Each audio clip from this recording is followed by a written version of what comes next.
But we are going to do something we said we'd do, and that is talk to the boys from S&S Computer Solutions, one of our terrific mom and pop, small, homegrown local businesses that we're partners with you, the KOKE FM listener.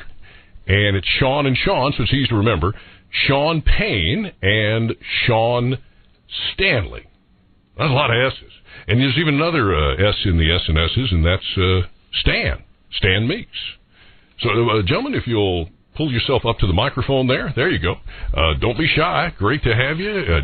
You know, you're sitting around the coffee table this morning. Well, good morning, Bob. Thanks for having us. Believe me, our pleasure, because I've already talked to you a bunch about this. You guys see it all the time, and that was our conversation that started in the 6 o'clock hour yesterday. This great tool, this wonderful resource we all have, just about everybody's on a computer now, but not aware of the attacks, if you will, of what can come over a computer, and who's watching you, and who's studying your data. You fix problems people have, whether it's they don't know how to do something or they're trying to do something and now their computer is not responding right. What percentage of your business, Sean's, is people who have ended up with some kind of, I guess you call it a virus or an attack? What do you think, Sean, about 75, 80%? I would say the majority of computers that walk right into the door are virus computers that have been subject to some kind of attack. So when they actually bring the computer to you, you don't go to their home. It's been taken over by a virus. Are the viruses clearly getting more sophisticated? Oh, absolutely. Absolutely. And they're getting by the, what's it called, the protection software? The virus scanners. The people that are creating the viruses, they're very tech savvy. They're constantly changing their method of attacks. And with Microsoft Windows, there's always vulnerabilities that get exploited, and it's basically a war. Every Tuesday you'll see what they call Patch Tuesday. That's when Microsoft comes out and addresses your known or explored vulnerabilities. When you get your Java updates or your Adobe updates, those are in direct relation or responses to newly discovered vulnerabilities. Well, Sean, that is one of the big questions I was hoping you'd answer for me selfishly, and I think almost all of us. I had it already this morning. I get a thing that says it's time to update your Java. I can't hardly remember what Java is, some kind of script or something. And how do I know that's real? Because, as you recall, I was fortunate enough to be one of the very first to get some virus that presents itself as time to update your Adobe Reader. So I said, good, because I use that a lot. And, man, I did, and that computer shut down. Boom, that was it. And it took you guys like 2.5 days. Yeah, it was almost 3 days. Yeah, you said you'd never taken you that long, but I was on the cutting edge. I was one of the first in America to get it, and now I was so lucky. And that's the thing. I now am suspicious, clearly, of everything that comes over this computer and says, time for you to download an update. How do we know it's real? It's just out of diligence and kind of educating yourself. If you get something in an email saying it's time to update, then I'd be very suspicious. Because no, this popped up on the screen, just like it's supposed to. Right. Well, and likewise, Bob, very rarely will you get a request to update software directly from the internet. Typically, if you have a genuine software update request, it's going to pop up down in the bottom right-hand corner on your taskbar near your digital clock in Windows. Oh, that would make it more authentic if Correct. It's down there? Yes, installed programs only will run from that corner. So your Java and your Flash, which are two that are updated almost daily. What is Flash? I'm sorry. Flash and Java both do similar things. They run interactive programs on web pages. For example, when you pop open YouTube and you click the play button on YouTube, that is a Flash object. And you've got to have the software that will convert that. That's correct. It's what makes the button clickable and the volume changeable and things like that. It gives you an interface to work with. Mm-hmm. And basically everything you interact with on a web page that's not run by Flash is run by Java. And because there are so many different web pages using these programs to do so many things, it has to be updated constantly in order to protect against those threats. So those two in particular, those are ones that folks are familiar with because they're asked to be updated constantly. And it's very important that you likewise do those updates because you need to be protected. So it offers you some protection when you That's update. Absolutely right. Making sure that all of your software is updated is one of the most important keys to keeping from being attacked by a virus. Okay, very, very instructive. Well, I would give myself, I know how ignorant I sound, but I give myself good points for usually being able to detect if something's phony or not. There just is a way. So much of this is coming out of foreign countries. You can even tell the language isn't used correctly often. You know what I'm saying? Yeah. Oh, yeah. But, man, I tell you, that one that came up that said it was time for me to update my Adobe Reader, it looked as genuine as anything could. Oh, and was likely using genuine images, genuine logos that were stolen from genuine websites. It was. But now, Bob, I can tell you, being in the 20-something generation, that when I was in middle school, I was taught how to do that sort of thing in class. This is not difficult for the current generation of kids that are making trouble with these viruses. This is elementary to them. To try to fool you, that's the next step in the evolution of the virus war, is there's all this software out there to combat the viruses, but if the virus is written in a certain way and it plays by certain rules and they can fool you into giving permission, then all bets are off. Let me ask you this. It is obvious to any of us why someone wants to steal your information for financial gain. But so much of what hackers do seems to be designed just to cause you trouble, to distort or totally disrupt your service. And their end game is not apparently gathering any information or anything. It's just causing unknown people a bunch of trouble. They're showing off. Young people, yeah. They're showing off. Why is that such a passion? Why is it such a problem? Why does a man climb a mountain, Bob? Because it's there. And if you have that ability, you're showing your power. You're showing your skill sets. It's really that simple. Pretty much, yes. It really kind of is. And people sitting in their underwear in their mother's basement at the age of 35. That's their power. That's their value. That's their motivation. That might be an accurate description for a large chunk of eating Cheetos with yellow stains all over their body.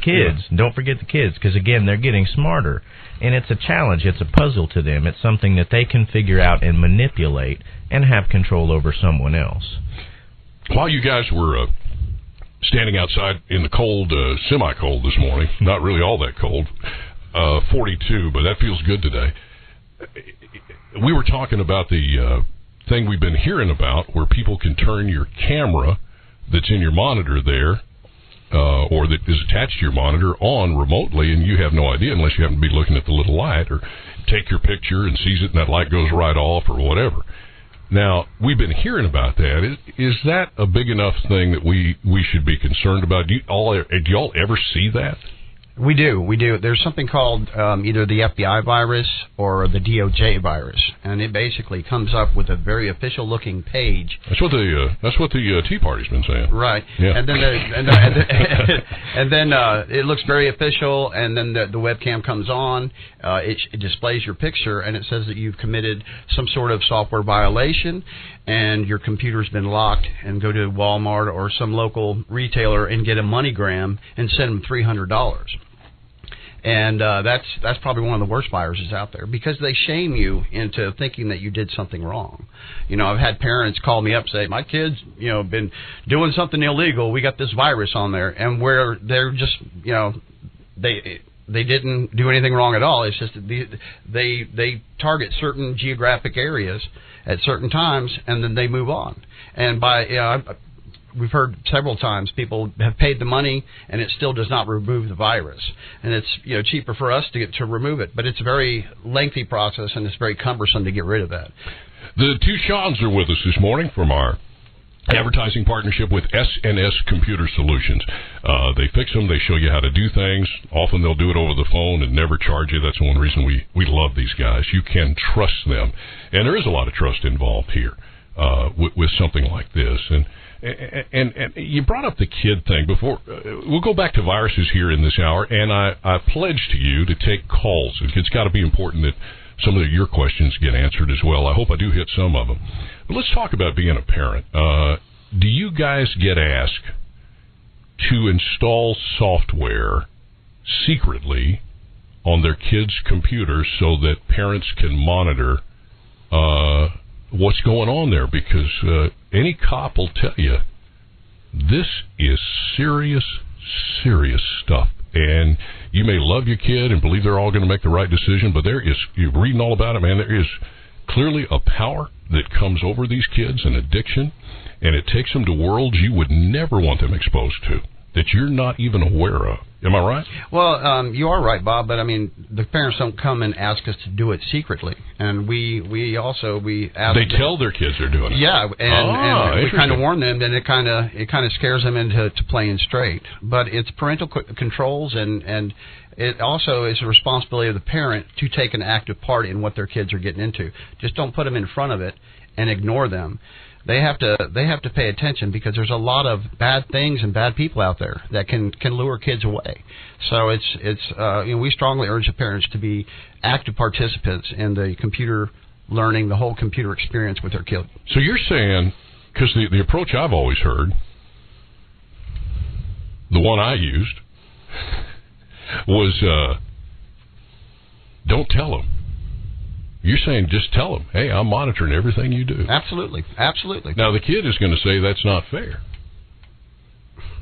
Well, that's between you and your kid. It's you got right and wrong. You're the computer guy. Yeah. We just fix the computer. We don't deal with the children. Sorry, that's another partner. No, seriously, that I'm pondering is and to be honest, Bob, information. If someone comes to us directly with that request, it's usually to monitor an employee in a medium-sized business where maybe the employer suspects that this employee is wasting time, or perhaps that they're visiting websites that they shouldn't, and they're maybe endangering that computer and the network that they're in by visiting unsavory websites or just wanton clicking on links without reading the fine print. And that can be a danger to not only that one valuable piece of machinery, but can actually infect an entire network and the business. The law, the Constitution, is completely on the employer's side. It's their equipment. Absolutely. They have every right to that. Correct.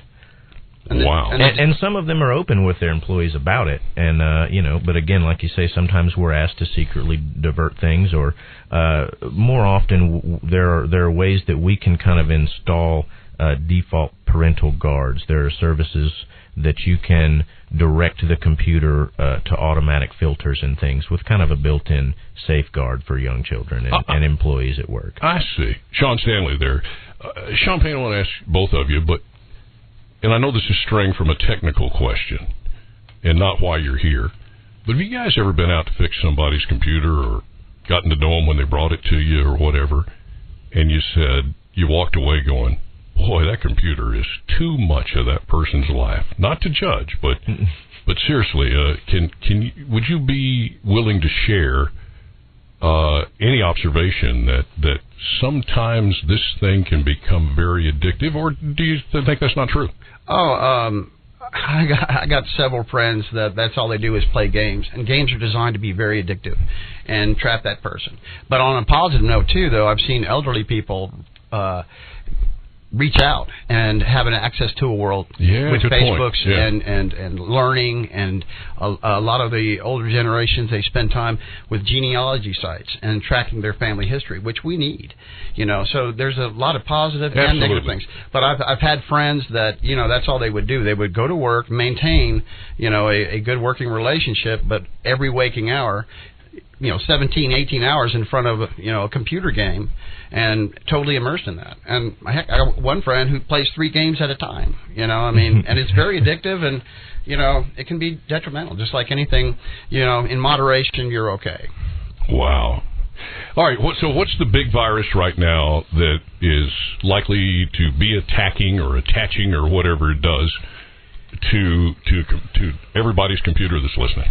What I've seen a lot of is this PC Optimizer Pro, which you brought up the other day, and it's not technically a virus. It's bogusware. Well, I just paid them money. Well, I'm sorry, Bob. You should have called us. It looks legit and it pops up, but these piggyback onto other free programs. And then my computer shut down, but I thought it was already acting funny. But yeah, this company came on and $29.95, and we see a lot of that too. and it offered me a free one, of course. Of course, Right. Big question. Is the free stuff out there that's legitimate? Is like McAfee or any of those? Are they good enough? They are, but it takes, just like you maintain your car, you have to be physically involved in the process. Make it a point to scan your computer. Use these tools. But I thought it was scanning automatically for me. I would still take it. I would take a gander at it, or take a stab at least making sure at least once a month you run a manual scan and you see what it finds. I don't know how to do that. You would open up, click on the little icon on the bottom. Yeah, and say I want to scan right now. I depend on that to tell me it's time to do it. Okay, well then I think you're dropping the ball, Bob. Gotcha. Okay. Seriously, I mean. Yeah. Well, now, and this is a common problem. Just because the virus scan is automatic, it may also update automatically, and it may appear as though it's a completely hands-off piece of software. And they're actually designed to be that way. But again, if you have an update once a week, the virus writers aren't releasing viruses once a week. Mm-hmm. We have to be more proactive in taking precautions to make ourselves safe. Do you guys personally on your own computers, your own laptops? By the way, do you guys have Macs or do you have PCs? We're a PC house, but we also need. Somebody getting a call. Danger. Time to wake up. I forgot to mention. Let's mute our phones.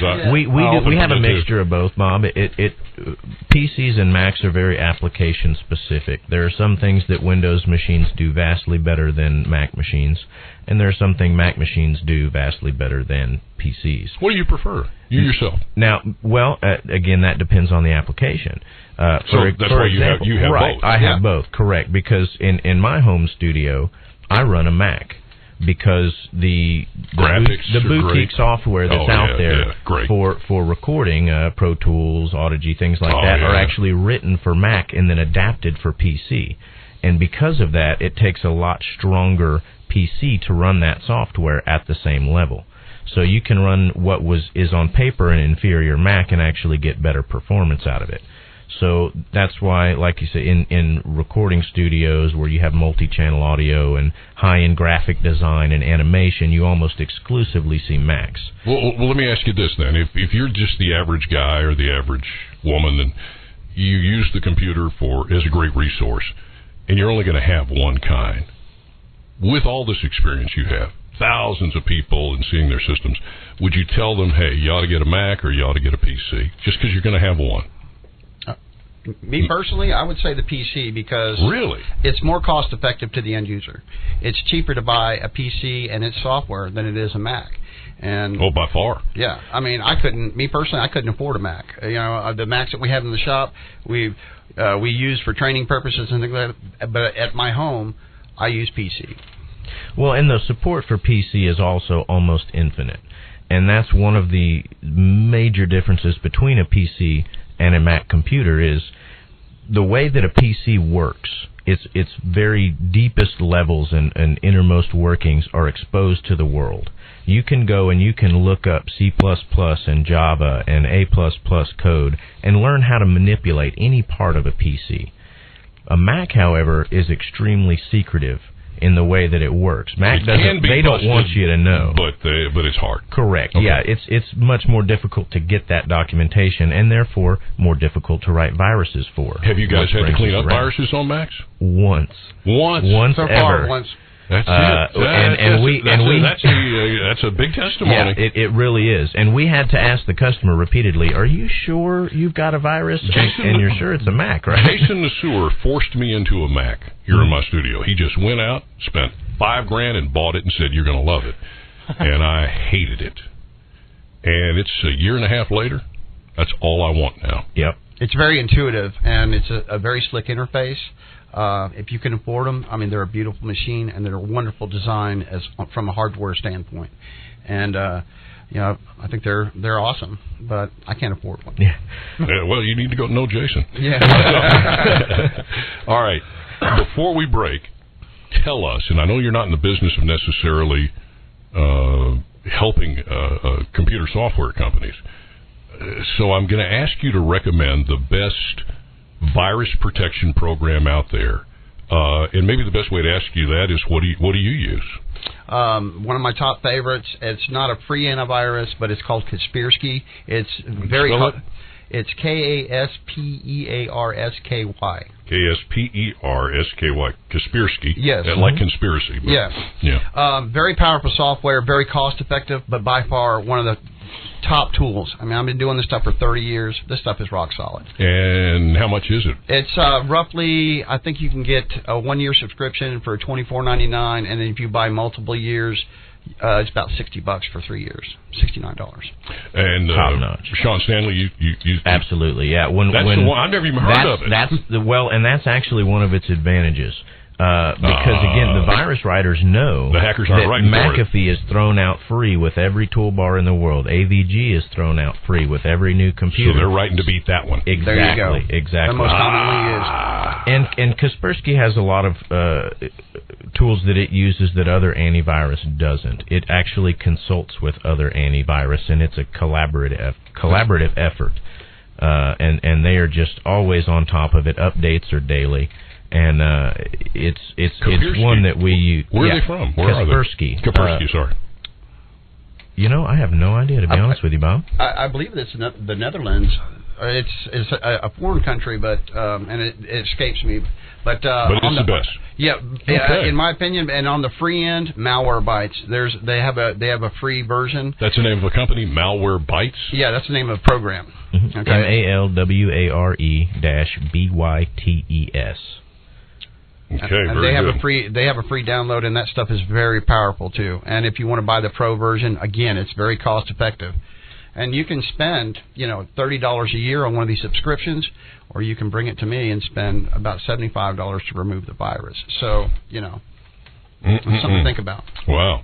Well, they are the two Seans of S&S Computer Solutions right here in Austin, Texas. Powerfully good experts in a subject that, frankly, affects just about everybody listening. So I'll do exactly what I said. If you have a question that you think would help you and certainly be of interest to everybody else, would you call it in if you got a minute? And we'll come to calls next. Area code 512, of course, 451-5653. That's 451-KOKE. That's 5653. We'll take your calls next here on Coke and Cole in the morning, 7:36. Weekday morning on KOKE. Oh, yeah. It's Coke and Cole in the morning, 451-5653. If you just joined us, welcome aboard. Andy, great to be alive in Austin, Texas. Coke FM advertising partner since day one. S&S Computer Solutions. Homegrown, hometown. What is that? Oh, that's our phone here in Austin, and we're talking about that subject that we were so mystified about, and all the attacks that are going on to your computer, and you don't even know it necessarily. Time for your calls before Jimmy Carter, 451-5653. First up is Randall. Randall, you're on the air with Sean and Sean. Good morning, guys. Got a question. Most of us are out here using our phones sometimes as we would a computer. Is there, and I know you're computer guys, but is there a antivirus or any kind of protection we should be using on our telephone? Great question. Yeah, that is an excellent question. If you have an Android, I think you'd be more susceptible, and there is virus protection for that. There is some free antivirus. Just most of your most popular antivirus people are now breaking into the phone market, and I strongly urge that you do that. Well, how do you do it? You just go to the App Store. On your phone, right? And then just plug in search virus protection. Exactly. Is it free as well? Some can be. I haven't really spent a lot of time looking into the market, but you're not getting people bringing the phone. No, that's usually a cracked screen. But the time the time is coming. Like he said, Randall, you're using your phone every day like a computer, and it's only a matter of time before your telephone has to use the same software as the computer, and therefore you're going to have those same vulnerabilities. So it's something that we want to keep our eye on. It's something that we want to continue to watch. It's not a huge threat right now in this country. A security writer recently took a handful of Android and Apple phones to Russia during the Olympics, and attempted to get them infected with viruses. And he was successful. Now, mind you, again, it was his goal to infect these with viruses, so he was surfing unscrupulously and attempting to get them infected, but he was successful on both platforms. So the time of the virus-free phone is gone. But again, it's not a huge concern that's on the forefront of our mind right now. You're much more likely you hear to about get attacked on a computer. The most famous one was Scarlett Johansson. Somebody had obtained her phone number, and by having that, some hacker was able to go into her phone and take all of the information, and that's how those pictures got on the internet, that she selfied herself one night with no clothes on in her own phone, and next thing you know, they're all over the internet. Because some hacker, they can do that. They can. The more sophisticated ones, they'll clone a phone. Clone it? What does that mean? Basically, they will take the SIM card or the signal that it's using and make an exact clone. You've seen it on spy movies and things like that. But that technology is possible. But it's pretty sophisticated. All right. So what we've learned, Randall, is go to the App Store, find it, and run it. Is there any particular program that you're aware of that's better than another? Like you talked about Kaspersky for your computers. Do you know of any for the cell phones specifically? Randall, off the top of my head, I do not. But if you'd like to give me a call later today, I will do some research for you and weigh in with my opinion. By the way, thank you, Randall. What is your phone number at S&S? It is 512-331-7267. 331-7267 for S&S Computing Solutions. All right, so Scotty's getting a bunch of feedback over on his side as well. What are folks asking? They want to clarify, when y'all at the very beginning were talking about auto renewals, auto updates that pop up on your screens. There are some that are safe and some that aren't. I tell my family and friends, don't click on anything that you see pop up on your screen unless it's an official something on the bottom of the screen. Y'all did bring that up, but Adobe, Java, they pop up and they'll be on the top of the screen. They'll come through the internet, and those are the dangerous ones, correct? That's absolutely right. When you see a legitimate program ask for an update, it's almost always going to be from that taskbar by the clock in the bottom right. Now, another thing on the automatic renewals, that's actually a very good idea and can save you from making that mistake. When you are loading up those updates from that lower right corner, during that process, it's going to ask you at some point, would you like to allow this program to automatically update itself? And you want to go ahead and choose that option, because then anytime you start the computer, that program's going to go ahead and check for itself, hey, do I have an update? Am I the most current version? And it's not going to bother you with saying, hey, update me, because you've given it permission to do that. And when you do that, then you'll know, hey, if a web page is presenting me with this update, well, I've got this on an automatic update. This must be bogus. Okay. Let me ask you the pervasiveness or the number of times when you're clearing up somebody's computer, you notice that there is a virus on there that can or is harvesting their information, including credit cards or whatever, their banking information. Do you see this? Is that out there happening? When we do a virus scan and they're identified, we'll go to the antivirus software and research what they're meant to do. Typically, they're Trojan or rootkit viruses, and if they're serious, we really cannot have a way to backtrack or investigate. But we do have the power to terminate. It can do that. Yes. Oh, absolutely. All right. So when we're told to put a credit card in to transact one way or the other, whether it's for virus protection or whatever, and it says this is a secure website, is there such a thing? There is, and as y'all hit the topic yesterday, you've got to look for the HTTPS, but hackers have that too. There's only a few websites that you should know what you're getting into, like Amazon, your banking website. Well, wait a minute. I need you to dumb down. Okay. For me. Scotty, admittedly, is not an expert, but he's like way ahead of me. And he said you look for HTTPS, not HTTP. Right. Where do we find that? Is that at the beginning of the address up there in that toolbar where you? It's called the URL bar or Universal Resource Locator. But yes, it always has a little magnifying glass, or something like that. Right. It means search, and so when it goes to the website you're selecting, if you're going to put a credit card in, it needs to say HTTPS once you go to that site initially, or after you get to the credit card once you go solicitation.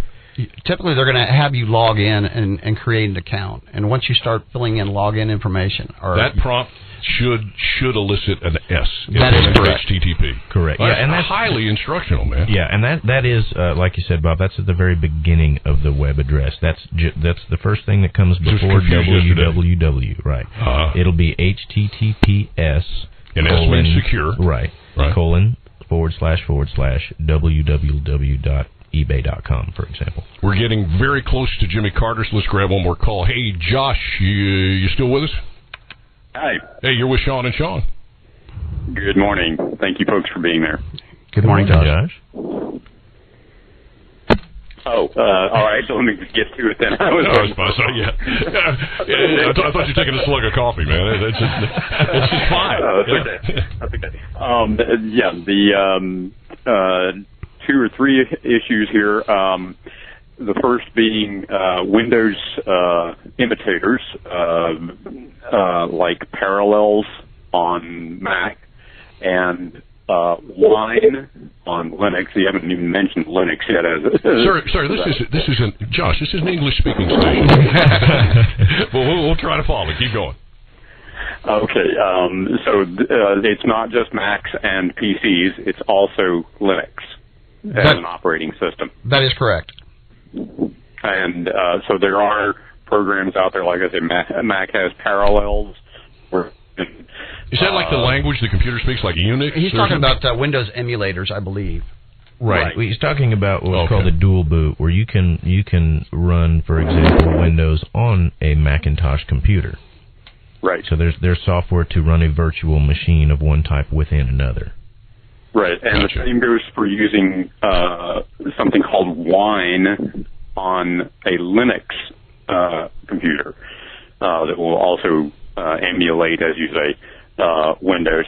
And I've heard that Linux is the least virus vulnerable, for instance. I agree with that statement. It's based on Linux is open source code that is based on Unix, and a lot of people just don't have the inclination. And since it's open source, and the way the architecture is designed around the kernel, it is unattackable. It is unattackable. Right. Okay, very good. Does that help, Josh? And what I wanted to expose your listeners to was the whole issue that you don't have to be tied to Microsoft to be able to have the convenience of, the using familiar stuff that is out there. And I was just, That's a great point. There's so many different versions of Linux out there. They're very creative. They are created by the community, and they're 100% free. That was the other. Yeah, I love that. Yeah. And that is a great security solution, Josh. Now, again, that's going to be probably beyond the skill set of the average end user to run a virtual machine in a Linux environment. Now, again, I'm not disagreeing with you in any way. That's actually a fantastic way to keep yourself secure. But that's going to be more on the advanced side than your average user. I'm glad to hear that. What I was suggesting is that there are forums where people online will give you tutorial advice. Oh, absolutely. There's a plethora and just a huge mass of information out there for the open source community.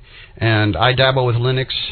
By no means am I an expert, but I would say if you're interested in learning about it, go for it, because it's not as intuitive as Windows, but it's catching up, and there's some really, really interesting and powerful software out there. Josh, thanks for getting us to the next level. Sure. And I for one of listeners endorsed sponsors there. We're going to spread your existence virally, as it were. Oh, man. Hey, look, I'm glad you said that, because that's exactly what I was going to say here on the wrap-up. Jimmy Carter standing by. Is the purpose of this in no way was some kind of transparent attempt to get you to use our advertiser. They are just as partners, they're terrific folks. We've been together since day one. This subject came up. They are the best, I think, of all possible resources around. But that having been said, look, these guys will help you. And if it's something they answer over the phone or walk you through, I just love how they don't charge you. They want your business later on. So we would recommend, and thank you for pointing that out, Josh, a listener-endorsed advertising partners, just as we've been on the air in this hour. Folks like Robert Arnold and Chris Chisholm just emailing in one after another that have used you, and they love hearing you. They feel like they are friends of yours now, and how great it is. Tell them I said hi. These are your customers and your friends. Absolutely. And so we recommend S&S, and again, their number is 331-7267.